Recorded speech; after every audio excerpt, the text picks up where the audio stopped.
now they can't because for whatever reason we're all muted. There we go. Host Tome show. There it goes.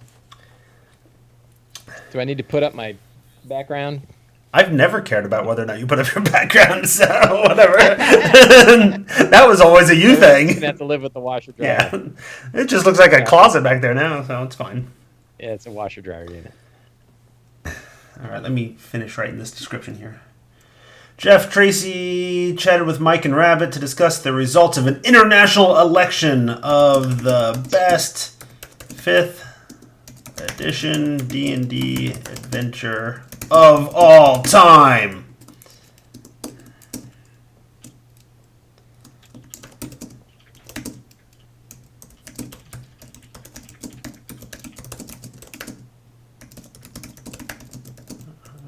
To www.thetomeshow.com to download the podcast.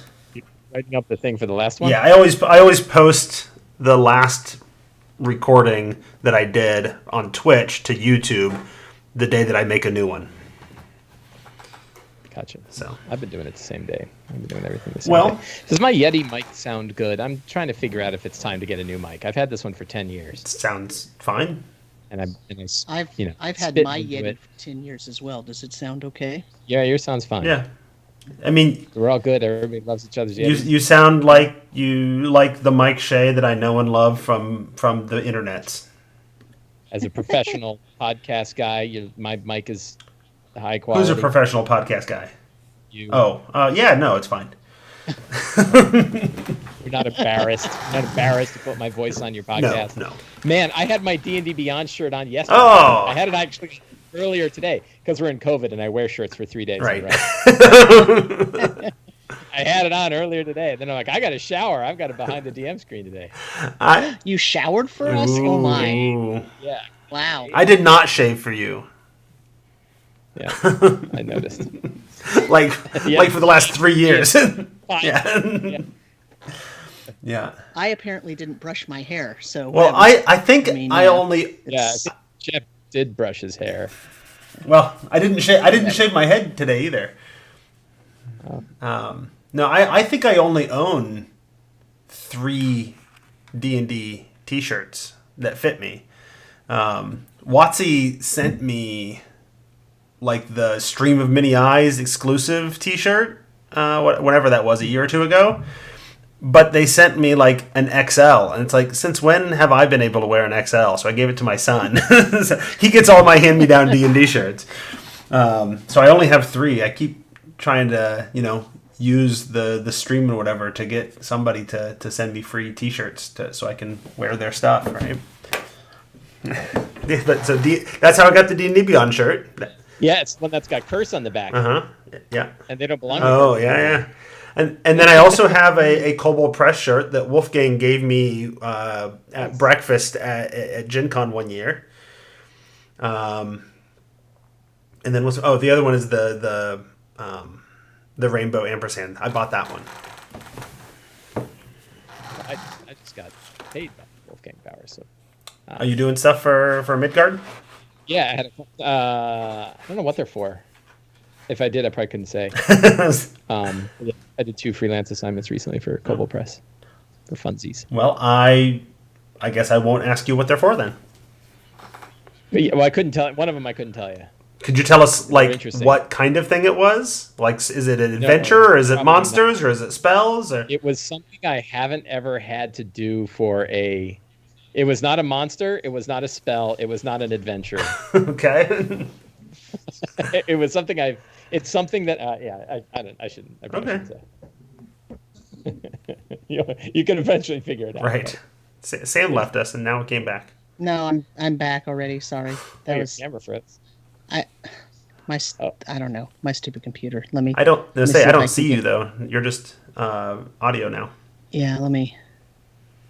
So what shirt did you switch to? Okay, which shirt did you switch to today then, Mike? Since you finally took off the. This is my Darth Vader. Oh, Starry Night Darth Vader. Yeah. So it's appropriately geeky. I can accept that. Oh, I don't have any shirt that's not. Oh, okay. It's like Lord of the Rings, like it's 80% D&D related shirts.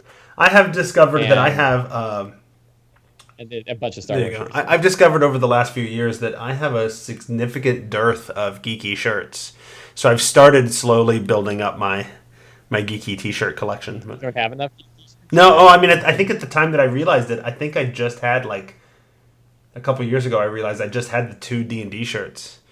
So I've added a couple of comic ones, and I picked up a Star Wars one just because like I gotta represent, right? I do have the one Tome Show shirt that is the inside joke from back in the 4 Geeks 4E day of Thad cursing me. So Yeah, right. All right. We and now we have to have our Mandalorian shirts for Fridays. Oh, see, I haven't started watching because I want it to be. Good. I've done the same thing with Star Trek Discovery. Like it drives me freaking crazy that in the day of on-demand streaming that these companies decide to release 1 episode a week. They've got them all. They're sitting around. Fine, I'll wait so I can binge it. You know. They have them all before too. I don't mind. I like. And actually, The Mandalorian is like the only show in existence that all 4 members of my family like to watch together. So there's not a lot of opportunities for all 4 of us to sit around together and watch stuff these days. So it might be Christmas break or whatever before we get around to it. But I'll tell you what, I can't go anywhere on the internet without somebody posting an article about the latest Mandalorian where the headline is a spoiler. Yeah, I'm a little not happy with the internet these days. Sure. I'm not happy with the internet. There's a lot of reasons not to be happy with the internet. But that's the biggest, obviously. Yeah. All right. Should we do this thing? I know Mike's gonna be like, I gotta leave like 9:30. I got in 2 minutes. So got a hard 9:30 tonight. Sure. Hard 9:30 to watch Indiana Jones and the Crystal Skull. In the world of streaming and on demand, what are you talking about? Yeah. It's the only time. It's the only time we can do it. At exactly 9:30. All right, I'm just setting the timer. I gotta have it ready to go because Mike is first, and I'm not giving him an extra second. Man. See, the key to making him stay longer, or to find out if he really has a deadline to leave, make him be is last. always just make him last. Yeah. Except we have a rotation. I follow the rules. He was last time when you weren't here. Rules and schmules. All right. I don't know. I should hit record or something. Where's my recording software? There's too many stupid windows. All right, now I'm recording. I really need a second monitor at least. All right. We're recording. We're streaming. Steal Your Mind is there to mock me for going over time. All is right in the world. All right. Yeah, and I'm recording, so this is all just stuff that Sam has to cut out. Hi, Sam. Hi, Mike. How's it going? Oh. Ah! All right, ready? Yes. All right. Welcome to Behind the DM Screen. I don't even know how things... now you got a cat tail right in the... The cat was saying, yes, I'm... Yes, the cat's going to go. Oh, wait, cat. All right, again. Trying to... Professionals. Welcome to Behind the DM Screen from the Tome Show. We are 3 DMs talking about our games, helping each other out. Mike, say hi. Hello. Sam, say hi. Hi. And I'm Jeff. So, 15 minutes on the clock. Mike, tell us about your game. So I am running I've run a boatload of games, but I'm going to talk about my Eberron game. Because I'm running my Eberron game tomorrow, and we're in new territory, so it'll be interesting to talk about. So in my Eberron game, it is very much like a Raiders of the Lost Ark / Tinker Tailor Soldier Spy, Cold War era hunt for the old crazy powerful artifact sort of game. It was about probably about half of it happened in Sharn, where they were chasing and conducting a bunch of espionage against a villain named Leto Skal, who is a sort of mercenary Oni that has alliances with the Droam and the Dask, the sort of criminal organization arm of the Droam, and the Aurum, who are like the secret society of super rich people. And he's been manipulating everybody in order to get a hold of the weapon of mourning. He wants to get the weapon that caused the mourning, or make a new one of the weapon that caused the mourning. And I don't even know what he wants to do with it. Right? He told the Aurum. The Aurum kind of wanted him to get it because they thought it would be a really interesting Stoic artifact for them to have. The Droam wants it because they want to become a nation state that is ratified by the Treaty of Thronehold, and think that having a weapon that powerful would convince them to they can force an alliance, right? They can force legitimacy, and but why Leto wants it is a different question, or what he would do with it. So the party spent a lot of time kind of figuring out the story and making alliances and doing interesting things and having adventures in Sharn. They eventually got a skyship, and Leto fled Sharn. And so they were following Leto, but they ended up following one of Leto's spies, somebody that he had hired, who was trying to find the third thing that they needed in order to make the weapon, which is the location of a city in the Mournland called Making. Also, it now sits upon a thing called the Glass Plateau.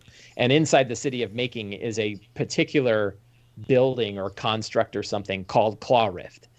And for some reason, Claw Rift is required in order to build the weapon, along with two other things: a book of very powerful ancient magic called the Tome and a very large dragon shard. So the characters know that Leto is on his way to the city by using the magic of the Droam. The Droam are led by three hags known as the Daughters of Sorakal. So he allied with them. They have been trying to find the location, but the characters needed to find a way to get there themselves. So they went to this old wrecked city called Eston, and there they found a very powerful being known as Karshak, who is actually a warforged lightning rail. And Karshak is the only entity that knows the way to Making and can get them to Making by rail. I say, but Karshak, it's on rails. It is on rails, yeah. But the rails in the Mournland are weird, so it knows how to get there. But the rails in the Mournland are weird, and you can't just follow them to get there. Oh, okay. Right, like if you follow them, they don't lead there, and yet so there's like an extra dimensional nature to the rail, either now or even previously. Sure. Right, and it's the only reason that Karshak knows the way.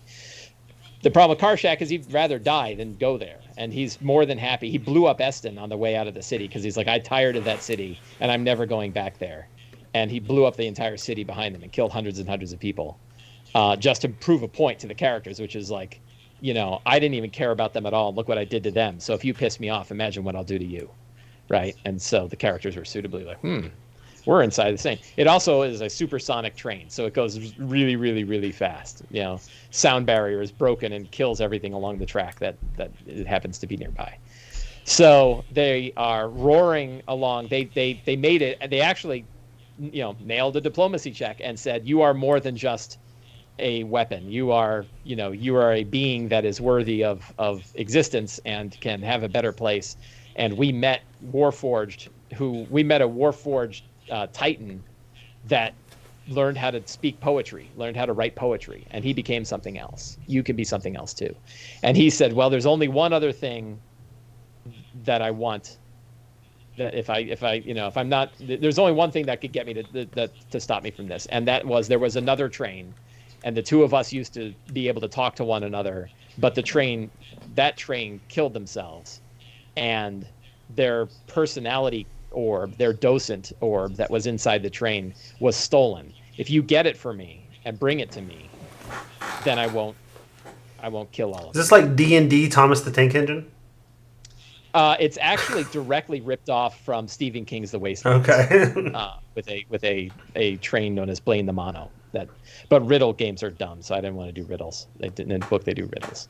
So they convinced Karshak to do this. They had a bunch of they had to repower Karshak up at a dam. So they went to this old dam, and had a bunch of adventures in the dam. Got the dam working again. The dam created this massive amount of like lightning energy that flowed into Karshak and got him primed again, so he could go roaring off again. And then now they just went to a ruined city where they found out that the guy who has the docent for Karshak's mate, who is called Mycenta, is being held by a Dragonmark member of House Orion, and is being protected by assassins of Shadow, assassins of House. Which house is it? I forget the name of the house. It's the house. There's two houses of Shadow, and they had a split in the last war, and there's like one house that's not quite as bad as the other house, and they came from the bad house. So the party faced them and convinced they destroyed a really powerful monster that I took from Arcana of the Ancients, the Monty Cook, the Monty Cook D&D book that kind of mixes Numenera with D&D.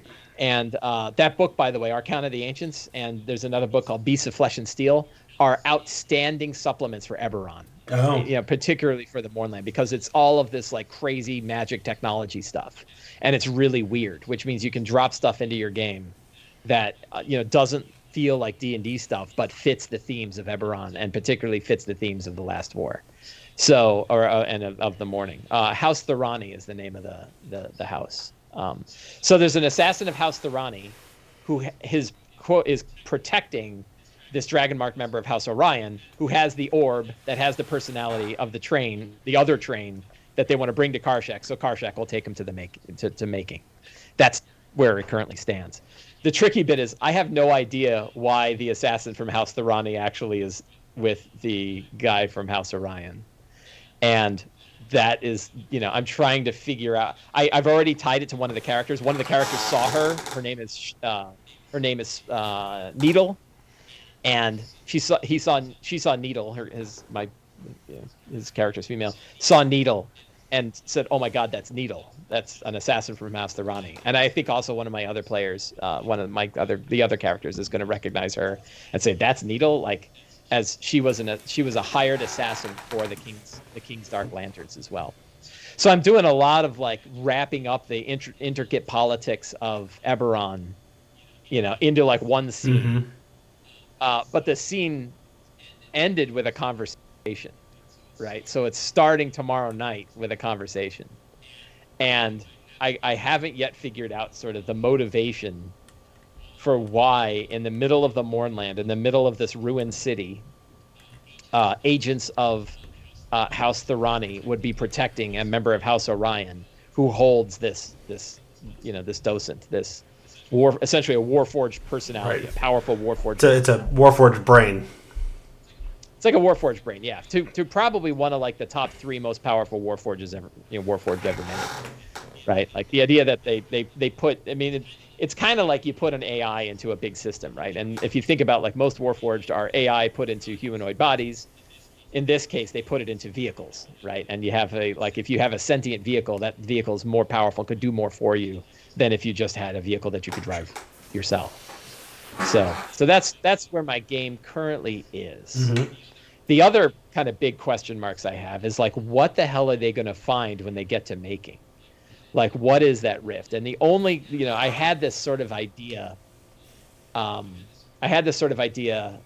the weekend, because I have 2 groups that are doing this, right? And they're both roughly, one group's about 2 weeks behind the other. And I was trying to think, like, I never even bothered to figure out, like, what is in making. Why do they have to go to making to make this weapon? You called, right? You said there was something in Claw Rift at making. Yeah, so there's 3 places are really the same thing. There's a city that was called Making. It's still called Making. But since the Morning, it's now also known as the Glass Plateau. Right. Because whatever happened in Making made the whole area around it glass, right? And I invented a thing called Claw Rift, which is like a particular building or fortress or something. And my thought about Claw Rift is it's actually a giant hole in the ground. And there was like a building that's floating above this hole in the ground. And it's powered. It's some kind of connection to the world that's flowing up through this hole. And that's why you have to build the weapon. So you're gonna draw energy into a massive dragon shard, a 5-ton dragon shard. you got to draw it up from this pillar of light, this pillar of energy. Part of me, and maybe this is me thinking sort of in an author sort of mindset rather than a game DM sort of mindset, but part of me thinks it would be an interesting twist if they found that building, floating over the city, over the crater or whatever. They go inside the building to explore and do what they need to do in there, and discover that Claw Rift is actually a person in the building, and it's the person responsible for the morning and the only person who knows how to recreate the weapon. And that's what it is. Like, Claw Rift is that person's name. Maybe it's even a Warforged or something, right? But there's a person in there. Well, the only trick there is I've already surprised them with one Warforged thing that they did. Like they had no idea Karshak was a Warforged. Everybody referred to Karshak as the god of Eston, and it's because like there was a whole bunch of cultist worshippers of Karshak, and then they walk in like, holy shit, Karshak's a train, and then they were like, holy shit, Karshak's a Warforged train. Well, then maybe it's just an old important person from House Cannith that was responsible for the whole thing, or whatever. I think there's. So I had an idea because it feels like something that might be fun. That actually, like, down deep in Claw Rift, if Claw Rift is this like massive vertical shaft, right, and is that down deep there's a ruined city that surrounds whatever the portal is of power that's flowing up. So they might have the option of stopping Leto Skal and the agents of the Droam from creating the weapon. But if they're willing to go down into the ruined city beneath it, they can actually stop the energy source permanently and make sure no weapon ever gets built that was that bad, or at least that way. And then it can be sort of like a dare zone. It could be like the characters and therefore the players can decide, do we actually want to go down there? It's going to be, who knows what is down there, right? It's not good. Whatever's down there is not good. Whatever creatures are down in that ruined city, a city that's older than any other that we've had in all of Corvair, older than the Dakani and older than, anything else. That might be a fun sort of spot, right? A fun decision for them to make. Like, and it's also like, are they done with the campaign, right? Are the players like, okay, are they ready to move on? Stop the weapon, kill Leto Skal, maybe. We stop the creation of any kind of new weapon, and we're good. And there's still this gaping hole in the middle of the Mournland that's pouring out. It's like the open reactor from Chernobyl, right? It's just this, it's going to burn a hole in the planet forever, and. But what if we go down and actually seal it? But if we go down there, we may never get back up again. Right? So I think there could be some fun there. Steal Your Mind likes the idea of the Warforged train but wants to do it as a boat, and now I'm thinking I have to do it as a helicopter so we can hit all of the 80s intelligent vehicle memes. Yeah. Right. Yeah. I have to admit that I just reread the entire Dark Tower series, Stephen King's Dark Tower series, which is like, I forget, it was like 450 hours in audiobook in Audible, and it's huge. It's eight giant novels, and it was right around when I was reading Wastelands that I was just starting my Eberron campaign, and I'm like, I'm taking the City of Lud, and I'm taking Blame the Mono, and I'm putting in my Eberron game, and I like wrote it. I didn't write a lot about it, but I'm like, I know I'm doing that. And I even had a picture that I had of playing the Mono, and I'm like, I'm using that. And so it took me like 9 months, or 7 months, but then it got dropped in. So that was fun. And then what was the other thing you were wondering about? So the big question I have is I'm trying to figure out why the members of House. Yeah, why is the assassin there? Yeah, and her. So it's her and a bunch of people, and I don't know if it's going to turn into a fight or not. I kind of dig the idea. So one of the house symbol for House Thorani is the Displacer Beast. I think it'd be really cool if she had a couple of invisible Displacer Beasts protecting, her, and she's got a bunch of other sort of House Thorani, guards that she's hired, veterans and other spies and assassins that are with her. Probably about a dozen that are there. And but the question is, like, what's her angle? Like, I mean, it takes a lot to hire a member of House Thorani to guard you. Well, what did she want from the docent? Yeah. Why does she want it? Why does the guy from House Orion want it? I mean, it's easy to understand why the guy from House Orion wants it, which is House Orion is like the transportation house. So he knew how powerful it is, and he's like, imagine if we could put that in a big boat or in an airship or something else, like where the fact that Mycenta had killed themselves doesn't matter. We'll take them and put them right into some other vehicle. Like they're too powerful to have you established why the train killed itself? Yeah. So the big sort of arc, and this is something that I have had now for a few weeks, is that like a lot of Warforged are trying to figure out what their place is in the world, right? So they met with a group of Warforged called called the followers of the becoming god, which is the Warforged think that they can manifest a god just through force of will and through construction, right? They can make a god. They don't have one, but they were created from nothing, so they can create their god from nothing. And if you think about how gods work in general, they can do that, right? Sure. Like gods manifest because of the belief, because of the beliefs. So they're working on it, right? And they're all monks. And what was fun is they're pacifists. They will not draw a weapon ever again, right? They did it in the morning. They did it in the war. They'll never do it again. So the characters met them, and it was really kind of fun. And one of the Warforged was a huge Warforged Titan called Clasp. And Clasp didn't say anything, and everyone was afraid of him. No, the Warforged weren't afraid of him, but like when they would have their they'd have these like not garden parties, but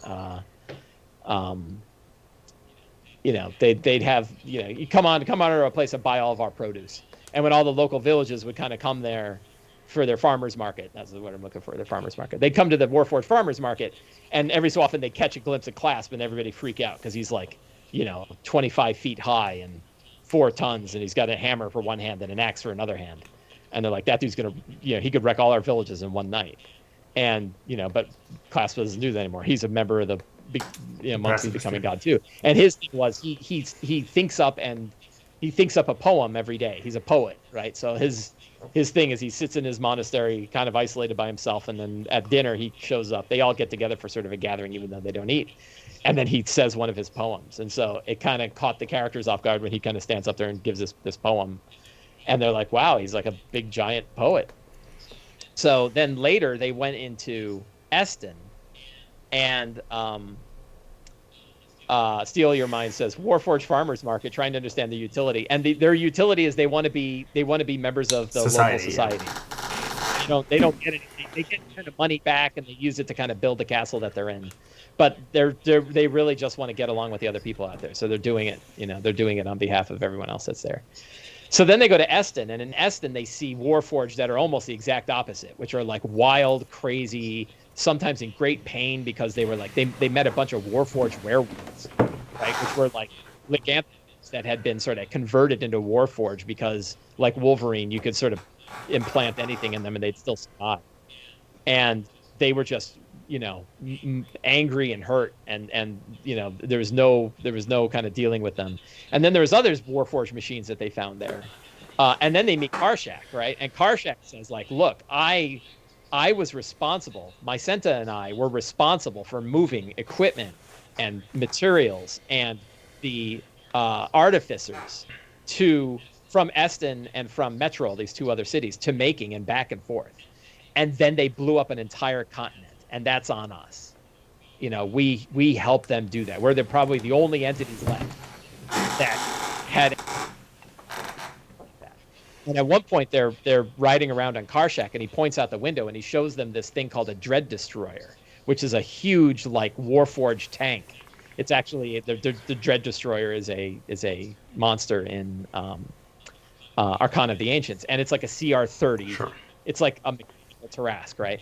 And he said like that was built to wreck cities, and to wreck cities, it realized that it's the only purpose that it had was to do that, and it knows that to do anything is to be going along that path. So it chose to sit there and rot rather than move a single inch towards the only goal that it was ever built to do.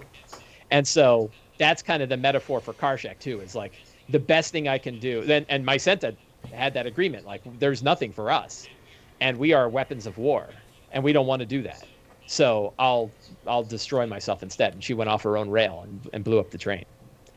Right. So I think it's a mixture of like isolation and watching an entire continent get destroyed around you, and not knowing what one's place is in the world after all of this happens, and still knowing that deep down that's what you were built for. Like the mission's still there. You know? So that was a really long story to say she was guilty in her in the way she participated in creating the morning. Okay, yes, got it. Did you say Dread Destroyer? That's what you were looking at? Yeah, the Dread Destroyer in Arcana of the Ancients. Yeah. So for those watching, it looks like a giant crab, right? But it's like a crab / nuclear submarine. Sure.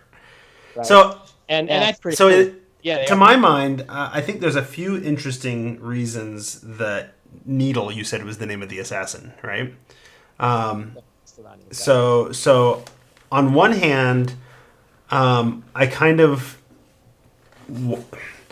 maybe Needle was made herself a little bit easier to hire because the house knows that Warforged trained brain knows something that they're guilty of from during the war, and they want to be close to the work as it's happening, so that make sure that it doesn't say anything.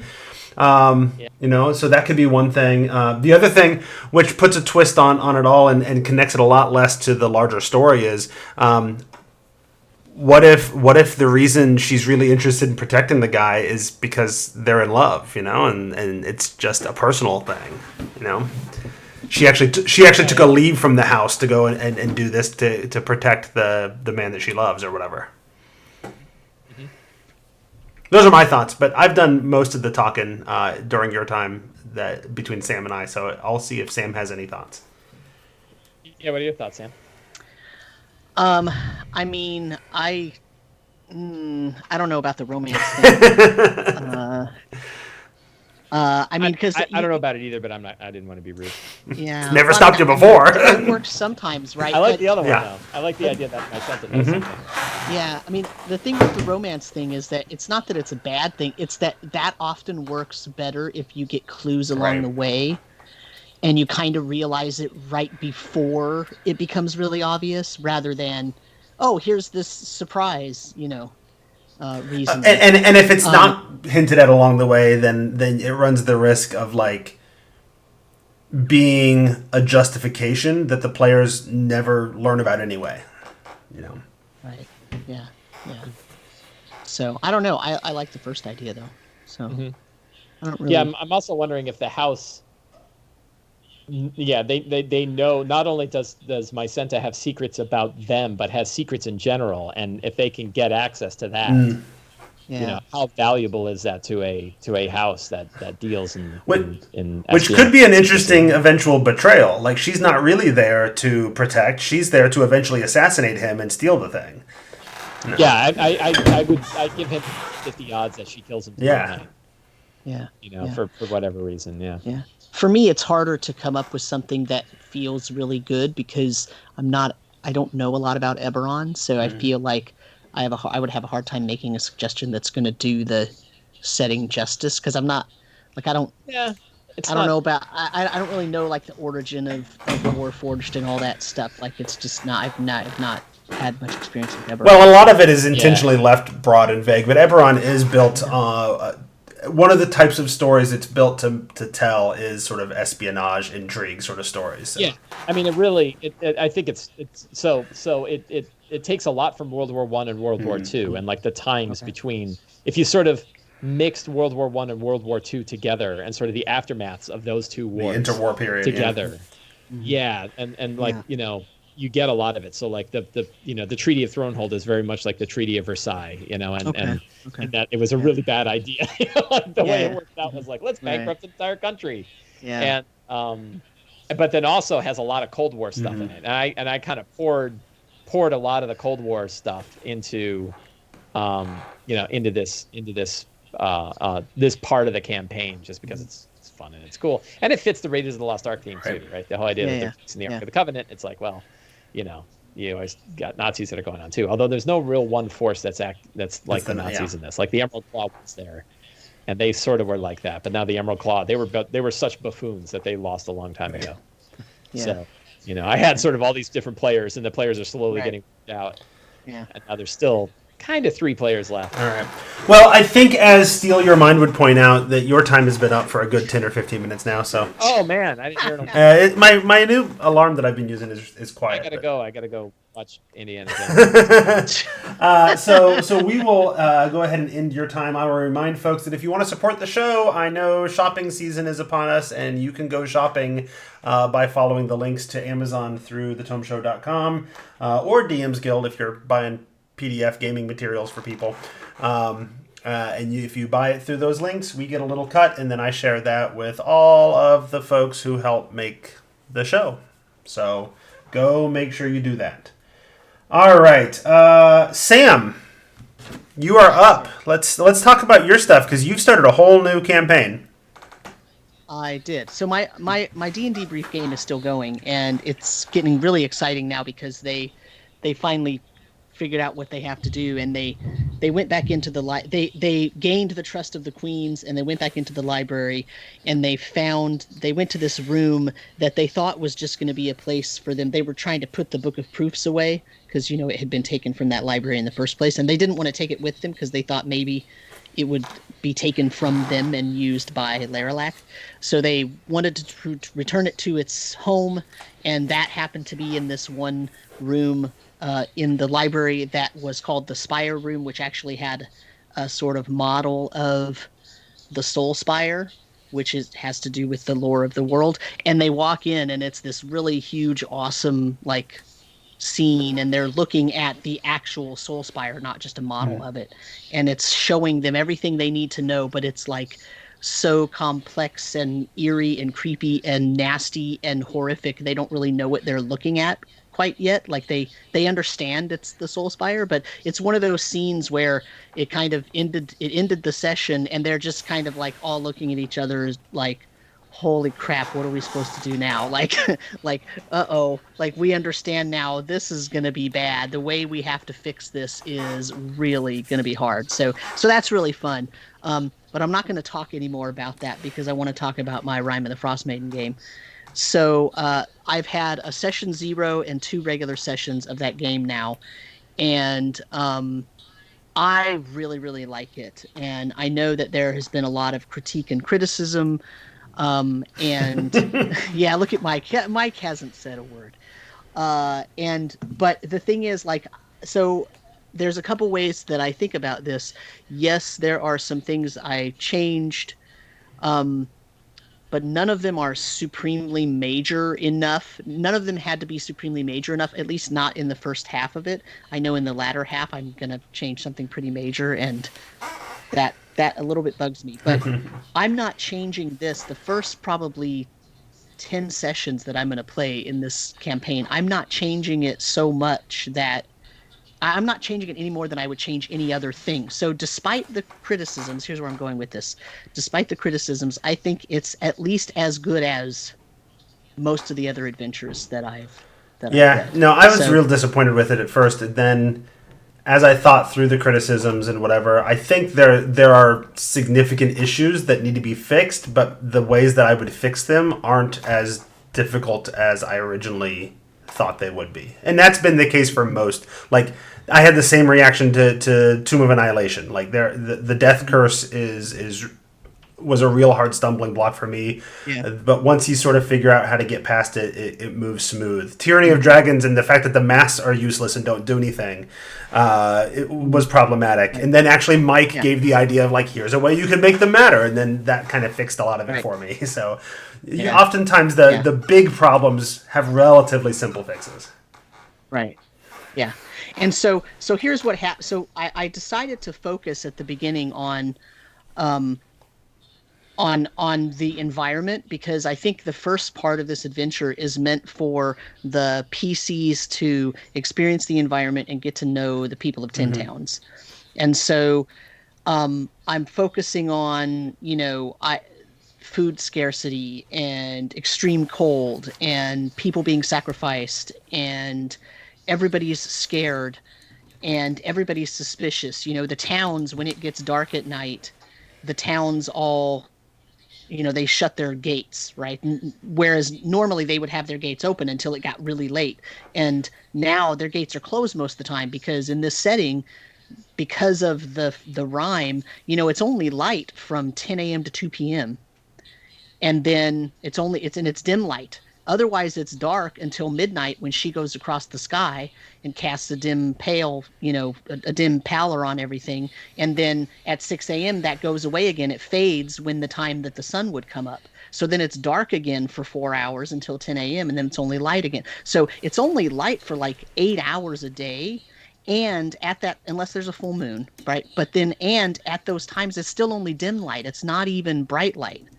And dim light is a real bummer for for character. I mean, it's a real bummer for, it changes the way that people behave, because it's just you're never in bright sunlight. There is no time when you ever really get a good view of everything. And even somebody with dark vision, they only see in black and white, that right, so you're still not getting sort of the whole view of the world in the way, that you normally would if it's bright sunlight outside. So I've kind of been focusing on those sorts of things. So for example, at the beginning they run into this sort of emaciated pack of wolves.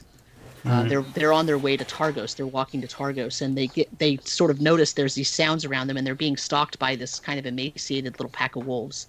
4 little wolves. I weakened them quite a bit, but they had a winter wolf with them, and they defeated that. And because I had made such an impression on them in the session 0 about what this game is about, and about when I introduced the game at the beginning of the first session, I made such an impression that they're like, okay, well, so we killed those. We're going to take that meat. And so we want to take a whole bunch of time, and we're going to like take that meat so that we actually have food that we can preserve and keep or sell and, stuff like that. So I'm focusing on those sorts of things when they arrive in Targos. I wrote about this on my blog, but I actually did it in the game. I had them arrive in Targos right on the first night of the new moon, which is when Oral takes her sacrifices.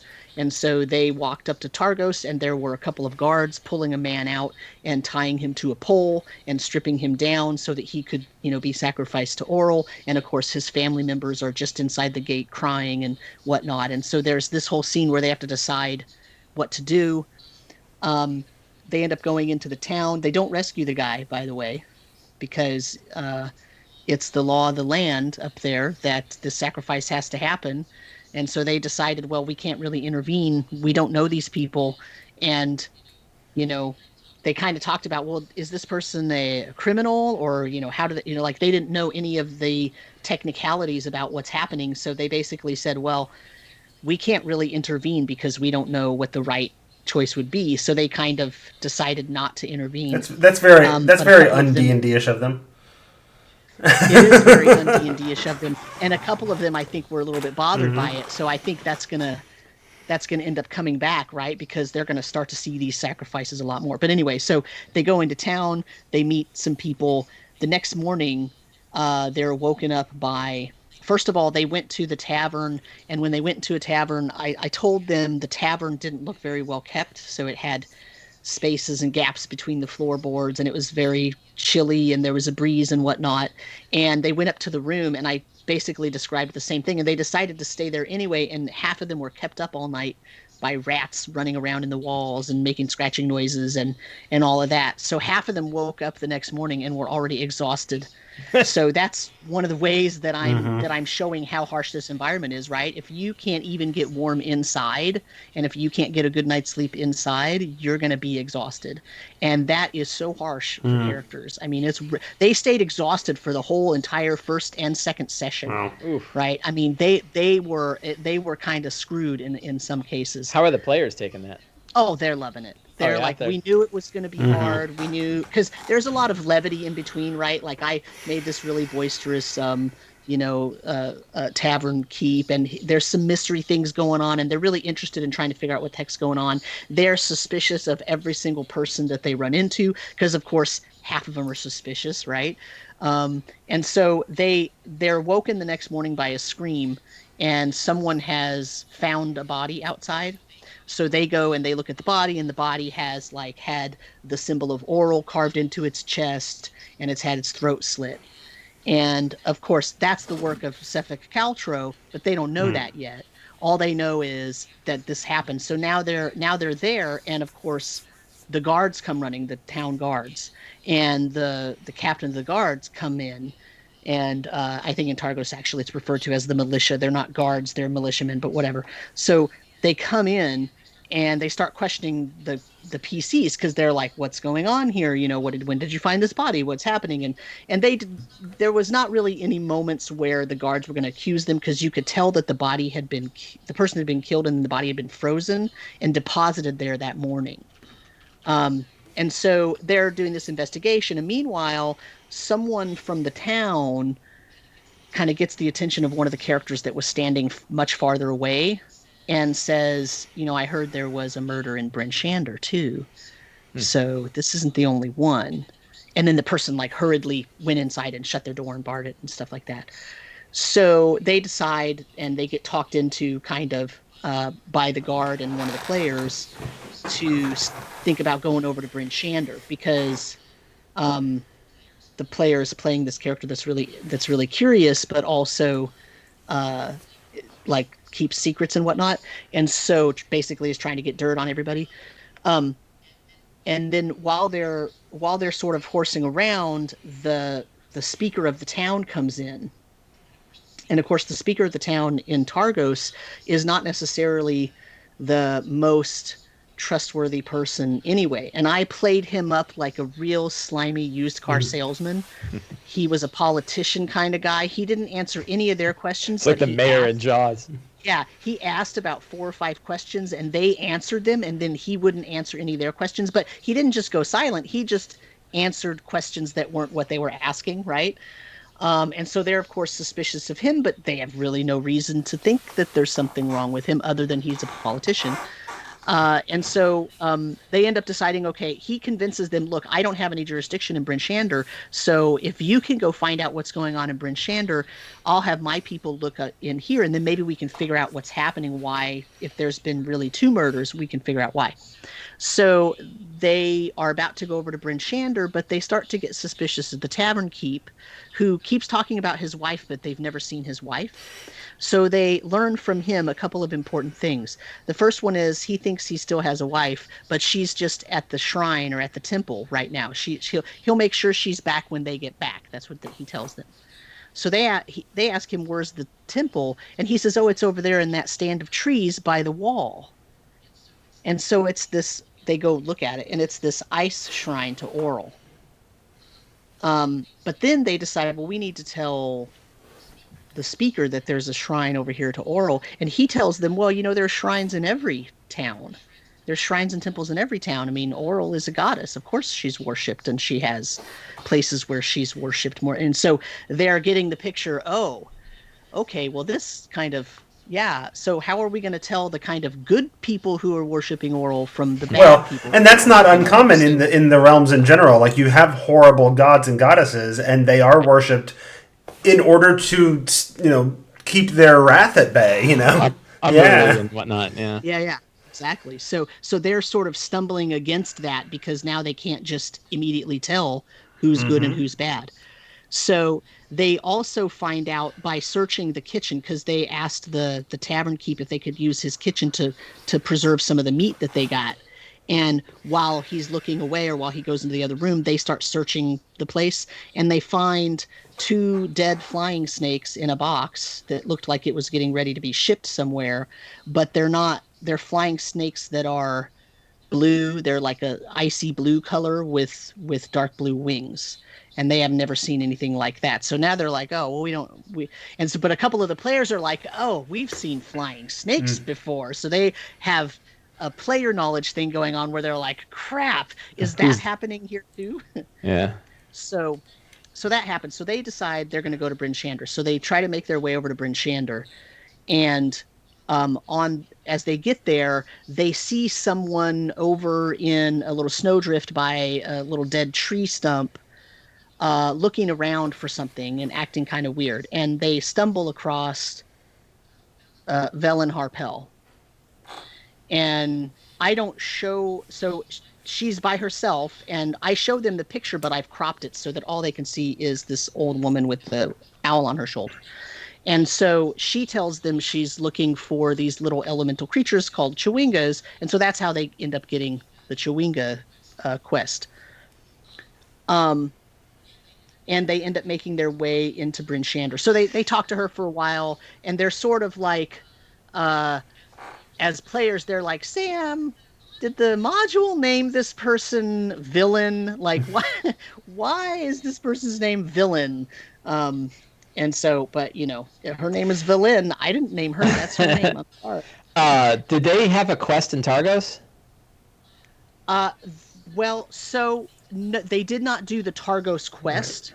What they did was they found the dead body and started finding out that there's lots of people who worship. Yeah, it sounds like what you've done is you've taken the sort of two different opening quests and you've expanded them out to make them much bigger and add in all these other side mysteries and things as well to introduce the setting. Exactly. So. Right. Because I want them to be running around to 2 or 3 of the towns before they end up reaching Caltro. Right. I'm still talking. All right. I got questions. That's fine. No, I just... hold on. So I'm not done yet. So when they get to Bryn Shander, they go in, and one of the players wants to buy a rapier for her character. So they go into the to the blacksmith there, and they look for rapiers. And as they're having that conversation, and they realize it's too expensive for them to buy, the 3 dwarves come in that are going to give them that have the quest to go get the iron ingots. And so they make a deal with the owner of the blacksmith shop that if they go help get the ingots back, she'll give them snowshoes and the rapier. Mm-hmm. So they went and did that quest and ran into the goblins and polar bears and had their first actual major fight, and then made it back. And then that was the end of the session. So there's a whole lot more I could talk about. Well, what's your question? So, yeah, I guess, how did you decide what city they should start at? You chose Targos. What made you choose Targos?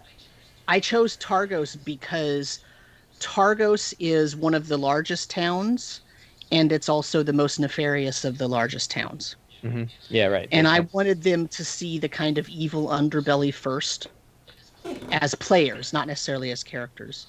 Right. Because 2 of my characters are Reghead tribesmen, so they already kind of know about all the towns and have their own kind of thoughts about those. But that's why I specifically chose Targos, because I didn't want them to go to Bryn Shander and see a sacrifice, although that did happen. They will realize that Bryn Shander also had the sacrifice. But I wanted them to see it and then when they start, because I knew they would, even if they didn't rescue the sacrifice, they would ask around and they would learn, oh, all the people here are kind of weird and creepy, and there's some stuff going on that's really not nice.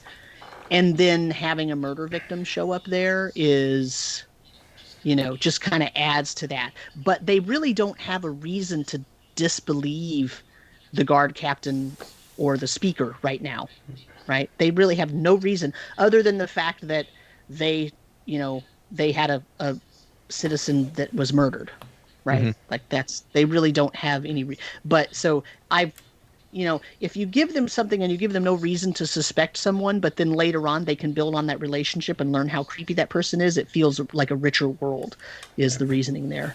Gotcha. Whereas if I send them to Bryn Shander, and everybody in Bryn Shander is great, and even I wrote up my cult thing that I wrote up the Creed of Oral, which is a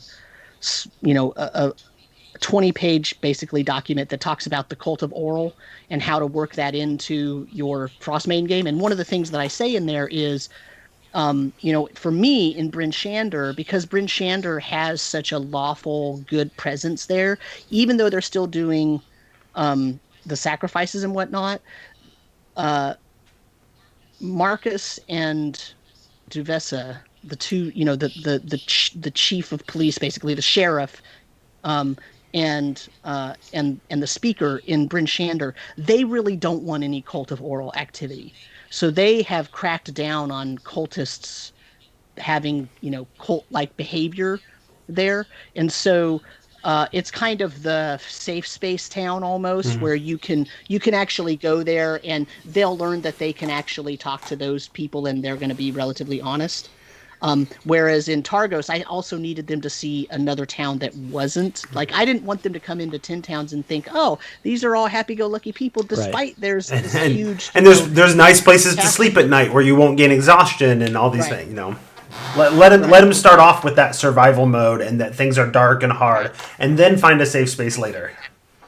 Yeah, and that tends to carry through, right? If they start with how everything is so hard, that's going to carry through at least 2 or 3 sessions. By the time they're level 4 or 5, I don't know that it's going to matter so much, but by then, hopefully, they're invested in what's Right. happening, right? And they know that some of these places, there's good citizens in all of them, but some of them have leadership that's maybe not so great, and some of them have more cultists than others, and yeah, I really like your So approach we're to blending in the stretching out those initial quests, and then also blending all the other sort of quests and side things into it instead of as written, where you kind of do the opening quest and then you do the sort of Icewind Dale, not Icewind Dale, the Icespire Peak sort of approach to hmm here's a bunch of yeah, quests, now go to the next place, here's a bunch of quests. yeah. I think the way you've done it is really So what interesting. one of the things I didn't determine what their next quest was going to be actually. I only determined that they were going to go to Targos, but while they were in Targos, they talked to this man, one of the patrons in the tavern, and he was really drunk, and he heard the one of the Reghead tribesmen talking with the other players, the other PCs, about how because they asked him why he left his tribe, and he basically said, well, my tribe is starting to starve to death. They're starting to die out and not have very good success because the herds are no longer around. The herds that used to be around that we would hunt and use for our livelihood, they're no longer around. And I had a patron at another table hear that, and sort of as he was walking to the bar to get another pitcher of ale or something, he kind of drunkenly said, "Oh, I know where all the herds have gone," and he tells them that there's this white moose that's like gathering all the herds and chasing them away, and it's also killing Hmm. people, and it killed his brother, and it's up in Lonelywood, and he starts crying, and so I sort of worked that in so that if they want to, they can go way up to Lonelywood, they can go through Right. Tourmaline, they can investigate other things. They don't have to necessarily pursue why are these sacrifices happening or why did these murders happen, right? They had other avenues. I let them pick. Their characters are driving it. All I did was determine the first town, and then I had a good enough idea of all the quests that if they said certain things, different patrons would say, well, I heard whatever, or well, I saw whatever, or hey, if you're interested in that, you might want to talk to so and so in this other town. I'm going to stop asking So questions because by the time it gets to be my turn, we'll already be an hour into the episode. So, Mike, you had Yeah, it. I've got lots of questions too, but I'm going to hang on to them. The thing is, like, I'm when my Eberron game is done, I'm going to be running this one. So, yeah, I'm super interested in things like that. The one thing that I think is interesting about Targos is it looks like that's got its quest. If you ran that quest, is one that is also super deadly for first level characters. Like, yeah, and it takes them all the way hey, through. It takes them through 10 towns, through several towns, because they have to get to the place where they can get the sled or whatever and go. I mean, I guess they could go directly from Targos, but that seems more deadly. I mean, like, there's a lot of ways to do that quest, but I didn't want them to have to rush through all the other towns and just kind of just really inconsequentially go through each town. I wanted them to have a reason to stop at Right. each town. So I didn't even introduce the Targos quest. yeah, Yeah. Interesting. All right. In that case, since Mike's gonna graciously hang on to his questions until the many, many months that we will continue talking Yep. about this, I'm going to go ahead and encourage people. Another way that you can support the show, besides going shopping at Amazon and DM's Guild, but through the links at thetomeshow.com, is you can be a patron at patreon.com/thetomeshow. Be one of our supporters there. We haven't had a new patron. We have a great group of patrons there, but we haven't had a new patron in a month or two. So it'd be nice to see a little growth there. I know things are tough for folks though, so do what you need to do. Take care of yourself. Patreon.com/thetomeshow. Just like who are the patrons I wanted to mention. Hyperlexic, Merrick Blackman, Jill Sanders, Leonard Pelche, Doug Palmer, who is also one of our oldest patrons. He's been a patron of the show since 2016, which is when the Patreon launched, and has stuck with us this whole time. So we must be doing something all right. So there we are. All right. Steal Your Mind is a patron. Steal Your Mind is a patron. That is absolutely correct. He's in our chat right now. So I'm going to put 15 minutes on the clock and then ignore it like everybody else to talk about my game. So that's the way that works. So, Curse of Strahd. I feel like we are approaching, I think we could be done with Curse of Strahd in 1 or 2 sessions. A lot has sort of happened, but despite all of the various side quests and things that they could do, there's a few that they wanted to take care of, and then the characters are very much like, all right, we've been here long enough, and this is getting ridiculous. We need to just move on and get this thing done. And I feel like the players are have the same sentiment. Like, okay, we've explored Barovia. We've done it. Like, it's time to wrap this thing up, right? To move on. And so they wrapped up the last big quest they wanted to deal with was the werewolf lair, because it was I tied it into a character's backstory. He took the background that came with Curse of Strahd, the haunted one, where some sort of horrible event happened in his past, and he was like, I was in a local little jail for something or other, and there was a bunch of noise, and everybody was slaughtered, and I escaped and saw something in the shadows or whatever, but it left me alive for whatever reason, and it's haunted me ever since. Right, everybody else was wiped out. And so the story that I concocted out of that sort of mysterious background was the things that tore apart that little town were the werewolves from Barovia. They were going on a raid, and they didn't kill everybody. They stole all the children and then slaughtered everybody else who got in their way. But his character wasn't getting in their way, and so they just sort of said, don't worry about it. He's not important enough to kill, and moved on. All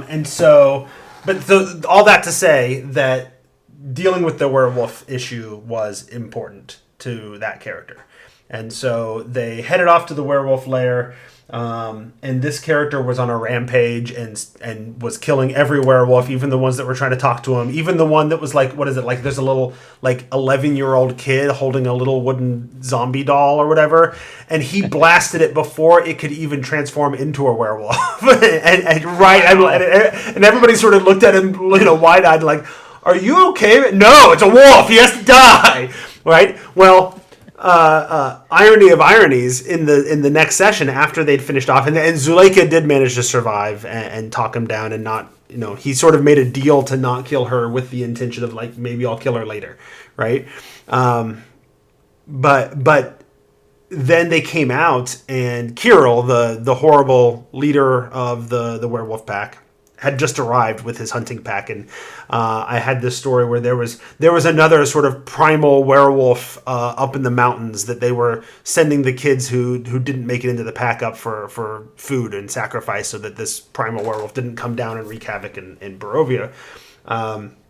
So they had just dropped off some kids up there to sacrifice to this primal werewolf, and showed up, and so here's a new part of the pack all at once with the leader, and I'm pulling some other stats from people's homebrew in D&D Beyond, because I wanted a werewolf that was actually going to be a threat to a group of, I think at the time, 10th level PCs.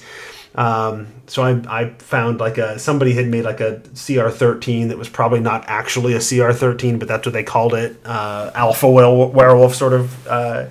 So I used a stat block like that. That one character whose quest this was, I didn't necessarily expect him to do it, but challenged the leader Kirill to the one-on-one combat thing, right?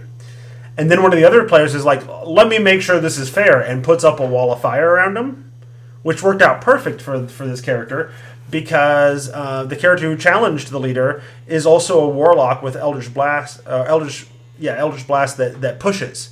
So he's just throwing cantrips out and pushing the big bad through the wall of fire every round, right?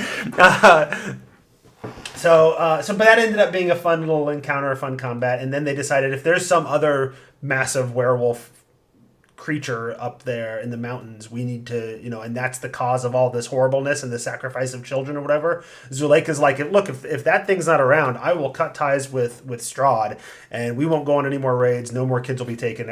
We'll just live here in the hills and try to get by, right? So they're like, fine, we'll go take care of this, whatever this thing is, Eldrek, as it was called, right? Which is a name that should sound familiar to Mike. So I don't know how much you want me to talk about that. Tell all of it. You can say anything. So this is, I stole Eldrek as a playtest from, what's the name of the book again? Fantastic Layers, that you're doing with James Intercasso and Scott Gray. Got it. That's it. That's what it. Yeah, F. Scott Fitzgerald, right? Yeah. So yeah, Scott Gray. So the three of you are doing this, and you happen to have this frost giant werewolf lair big bad thing. And when we mentioned it, I think last time or 2 times ago on the here on behind the DM screen, you're like, "Oh, I got something for you to play test." When I was talking about the werewolf thing. Yeah, you're like, I got werewolves and level 8 characters. I'm like, woo, I got. Yeah. So you threw that at me, and I made it a little bit tougher based on the rules that are in there, because at that point I had level 10 characters, so I made it a little bit tougher, and that all went really well. And so the idea was they get there, and this is the big bad savage sort of werewolf creature that the werewolves have, if they don't feed it, it comes down from the mountains and wreaks havoc on their hunting grounds. So they keep feeding it, right? And so it starts off with an attack by his werewolf pack, which they made short work of with fireballs and whatever. But then they go into inside of the cave that is entered through the skull of like a giant mammoth skull, right? They go in, and you're in a big chamber with the ribs of the mammoth, the giant mammoth in it and whatever.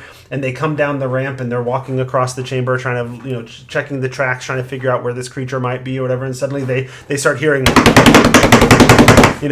as werewolves riding mammoths come down the side tunnels and fight them. And they had this moment where they're like, really, werewolves riding mammoths? This is why we love D&D. Like that was a quote. Like, this is why this is what it's about, right? Good, we nailed it. So they fought those mammoths. And they're huge stacks of hit points. Yeah. Well, and boatloads of damage. Yeah. Oh no. Yeah. The damage, they hit hard.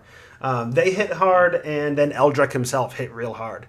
Good. Yeah. There were lots of. My group has lots of inappropriate jokes, largely led by the one woman in the group, in terms of innuendo and whatever. And so they managed to polymorph one of the mammoths into a chicken, and you can imagine all of the things that led to. So they dealt with that. They got into the chamber where Eldrek's lair is and whatever.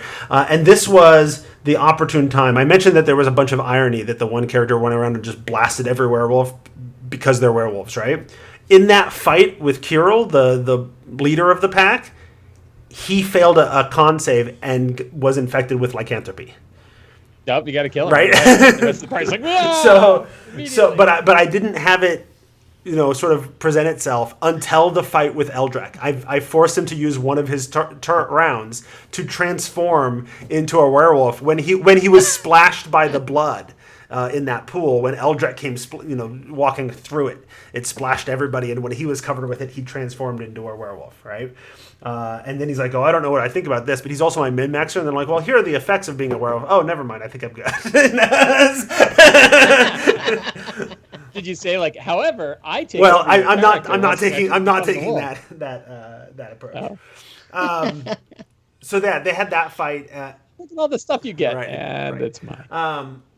And to tie things together even more, the children that were brought up for sacrifice were still there. They hadn't been eaten yet, and it was the 3 orphans from Dragon Heist So they knew they knew the three orphans from the Dragon Heist time, and those kids were not about any of this. They're like, and so the party's like, how'd you get here? A bunch of werewolves attacked shortly after you all disappeared, and they took us in and dragged us here, and they told us we had to fight these other kids, and we said, screw you, we're not fighting anybody, because that's because that's how I've always played them. They're real sassy and just do whatever the hell they want, and so they got them back to they rescued them.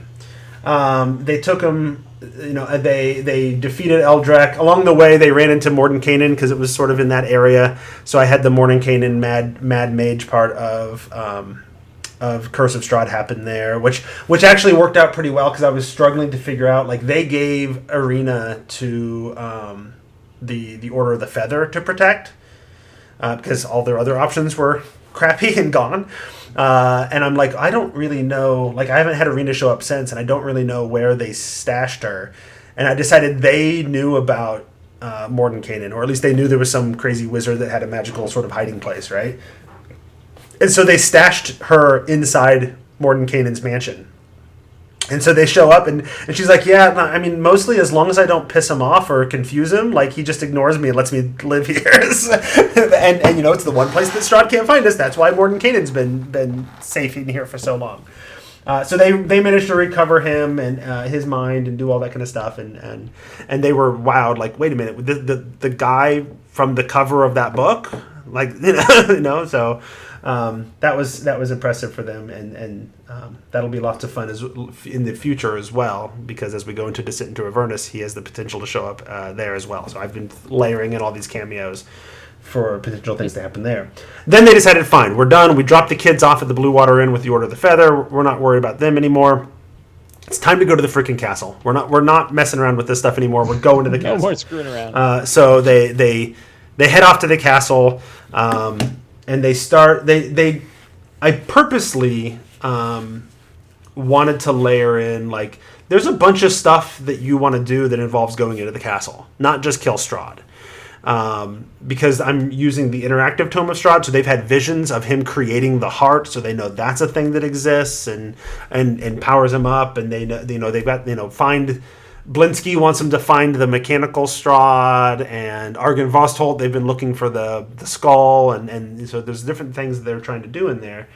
And so I made sure to start that session as a little reminder, like, besides killing Strahd, what all you want to do while you're in the castle? Just to remind them that there's other tasks as well, to maybe get them to explore. Do they have the three quests? The three things, yeah. I mean, those are all in the castle. They picked them all up early. They've had them for most of the campaign. Yeah. Steal Your Mind has a question. Oh, what was it? He asks, how much have the Strahd zombies been a random encounter? They're supposed to be everywhere? They've come up on occasion. The Strahd zombies, they're not...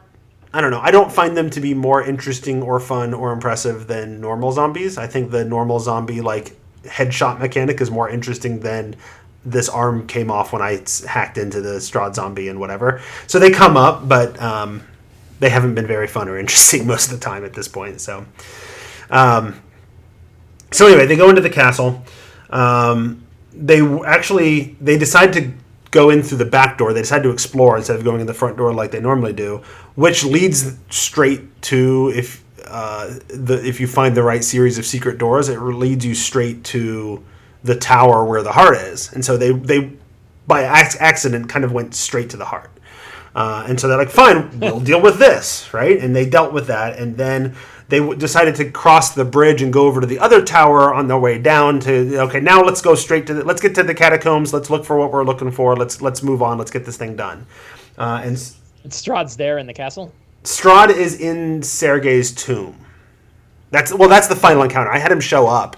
I was gonna say you could have Strahd show up. I was gonna have him start showing up and try to do I had him try to charm a couple people, but it didn't work. I was gonna have him show up on like round 3 or 4 of the fight with the heart, but like the heart is but it was over by the time he showed up. So I had him try to charm a few people. It didn't work, and then he fled.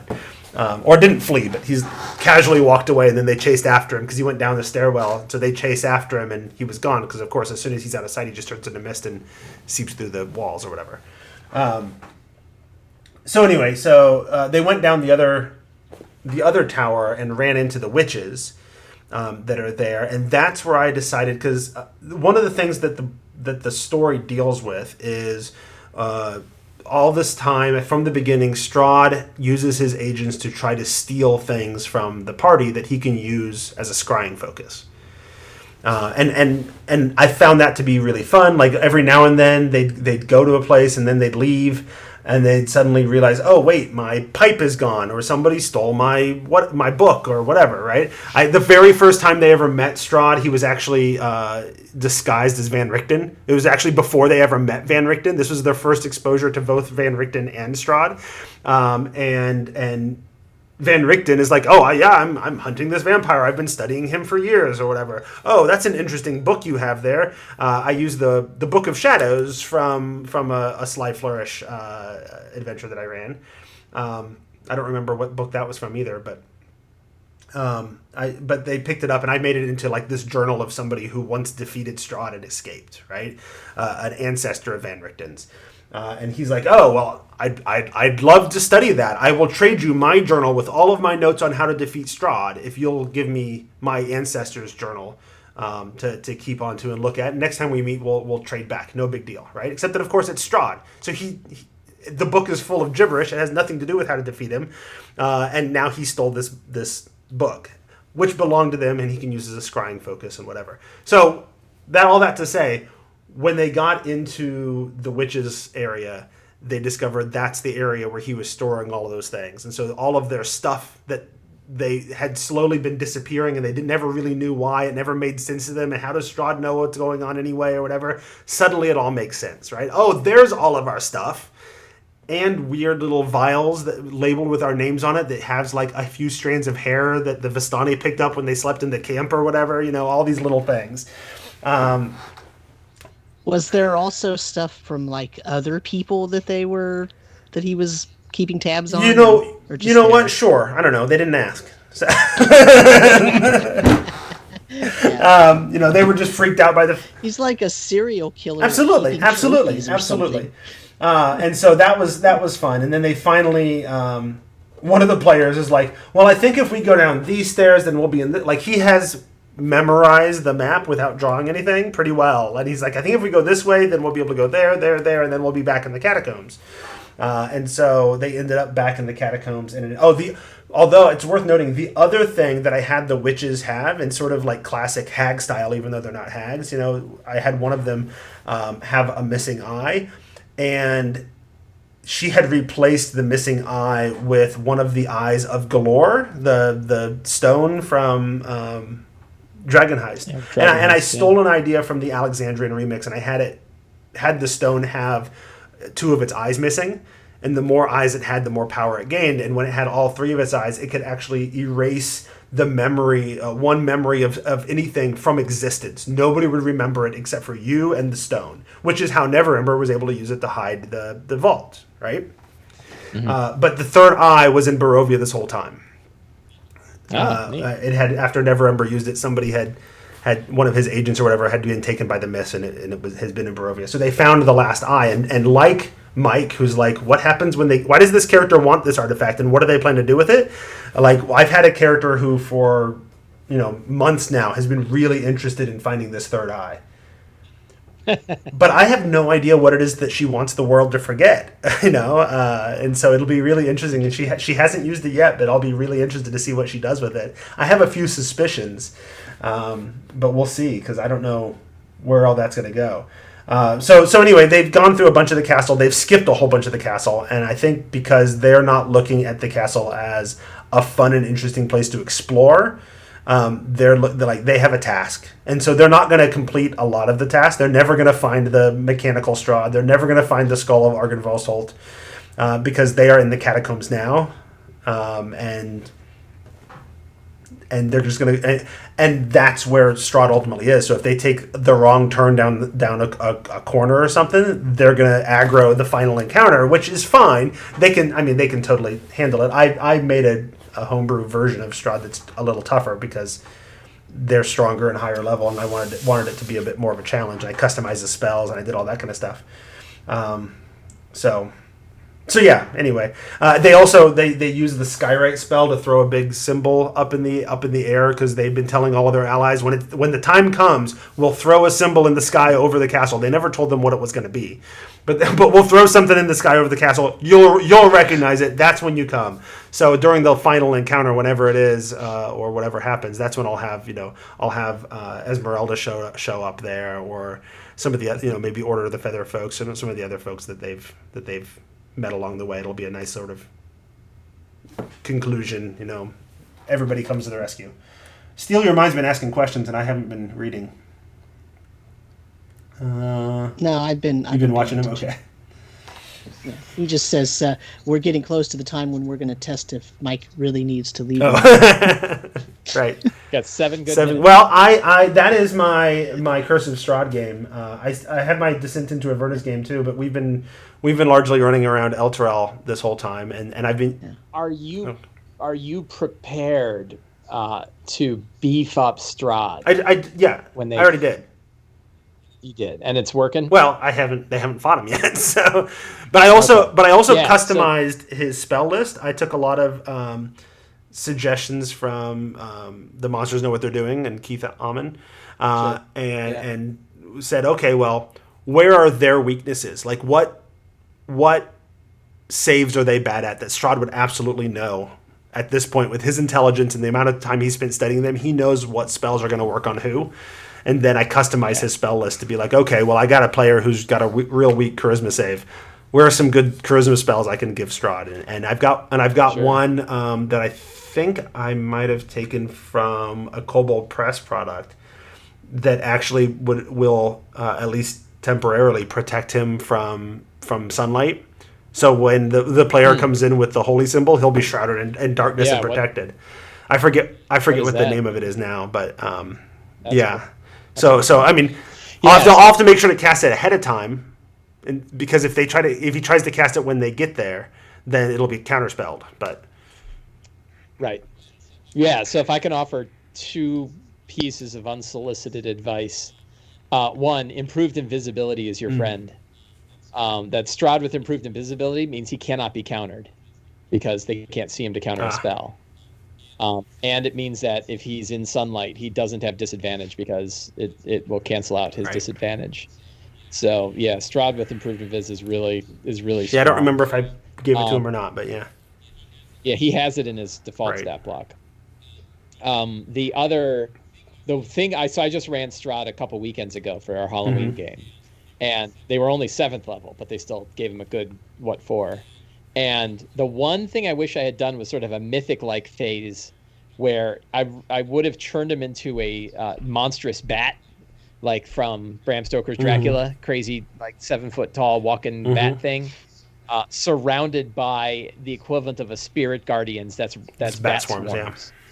So they're just getting shredded by bats, and it's not counterable. It does a bunch of damage. It can obscure the area, so they can't really see him, and that causes all kinds of problems too.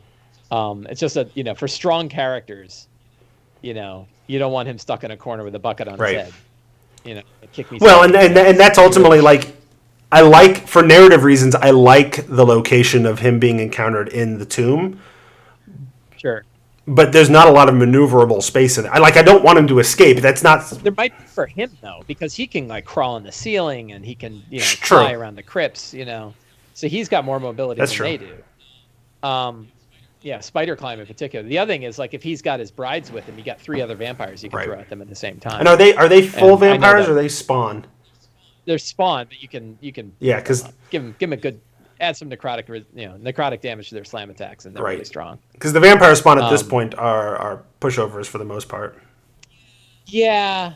Yeah, but it's more about the obstacle of having them as part of the battle than it is about expecting them to really and that's do part damage. Part of that is what worked really well actually in the Eldrek fight is that Eldrek was there with his wolves, and they all came from different tunnels, so the party couldn't focus their attention in one area. Right. Yeah. Yeah. What level are they? They are, by the time they get to Strahd, I think they're 12. Yeah, that's gonna be hard to challenge. Well, I think I pumped Strahd up to a CR, I don't know, 18, 20. I know, but 12s do weird they do stuff. They do. Yeah. So the other thing is like you can give them more. You give them there's ways to beef up vampire spawn. You can keep like their AC and their hit points low or at the same level so that they're surmountable. But if you add on a bunch of like 10 points of necrotic damage per hit and then give them maybe a third attack, they'll do a bunch there. You could have them move without provoking, which is like vampire speed. They can sort of zip from place to place. So there's things that you could do, and I think I gave each of them a stat block, an NPC stat block, so that like one was a vampire spawn mage, one was a vampire spawn assassin, and one was like a vampire spawn veteran, and so they hit harder. They could backstab and do boatloads of poison damage, and then the spellcaster could be an alternative counterspeller to Strahd. So now you got two counterspellers in the battle. Could Well, I already have. Well, for a while I had 2 counterspellers in the party as well, and so that was where we did the counterspell. So. I heard a good house rule that one of my players recommended, which is anytime somebody counterspells a counterspell, it a wild magic. Yeah, I saw that on Facebook actually. Yeah, that's a cool. I actually floated the idea to my players, and they said no because we're counterspelling. They were somewhat open. Well, they were counterspelling counterspells when they had an NPC in the party that could do it. Casimir was counterspelling counterspells for them. Yeah. The whole counterspell thing is as long as you have more casters than they do, you win. But you eat up a lot of spell slots. So. Yeah, but who cares about spell slots on NPCs? Right. No, exactly. No, well, that's what I'm saying, right? Yeah. That'd be the other. I guess another good thing is make sure they're worn down before they face Strahd. Well, right. Well, all of this has happened before they face Strahd, so which hasn't been a ton of fighting, but enough that hopefully it's not. And I don't know how much they'll explore the catacombs. I mean, there might be some wearing down going on there. Sure. Cool stuff. All right. So that's my half hour. Apparently, this is an hour and a half long show now, where we each talk for half an hour. Well, we never shut up. So yeah, but usually we would each go 15 minutes and then go over 5 or 10. But we've clearly given up on that, in recent months. So maybe it's just the age of pandemic, and we're all just desperate to talk to people and have human interaction. So. All right, but I'm going to go ahead and call the episode over at that point. I didn't get to talk about my Descent into Avernus game and the way I've used the Helterel supplement to add more things to do in Helterel, and the lack of detail on how and what happens when they get down out of the city. Like getting down on the chains was a thing I had to sort of figure out as they went, but we made it work. And although I will say this, the Beetle and Grimm version of Descent into Avernus has just a 1-page, like, here's taunts from the Redcaps when they get the Fort Knucklebone. And I used it. It almost reads like a script where you stop every now and then to let the players participate. And when I first saw it, I'm like, well, this is kind of silly and the kind of thing somebody would write a blog post about or whatever, but it worked really well. And the players loved being mocked by the whole thing. And then they get to the end of being mocked and all these clues and hints that aren't really clues. Here's a hint. The password sounds like the color blue, which of course doesn't make any sense. And at the end, you go through all of it, and they're making all these guesses. And you get to the end of the whole thing, and then one of the other red caps shows up and says, "Wait a minute! We don't have a password. Come on in." Yeah. So it went really well. They had a blast with it, and that's where I stopped for the last session. So, but yeah, awesome. So. Here we are, and then this week I get to introduce my Curse of Strahd group because we have a player who's going to be gone. So we're going to get to play Torg for the first time since I joined this group. So that'll be fun. I look forward to getting into that and hoping that they like it as much as I do, so we can get it in more often. But that's the end of the episode. Mike's got to go do a thing, I guess. So. Very busy. He's very important. He has all kinds of scheduled meetings at 9:30 at night. So regimented. So we're going to go ahead and let him go. We're going to call this the end of the episode. I don't know. Email thetomeshow@gmail.com. Find me on Twitter. I'm Squatch. Sam is DM Samuel. Mike is @SlyFlourish. I guess that's us. So that's the end of the episode. So say goodbye, guys. Goodbye, guys. And that's where the episode ends. Stop the recording. Should we say goodbye to the stream before Mike runs away? Goodbye, Bye, stream. stream. Thank you all.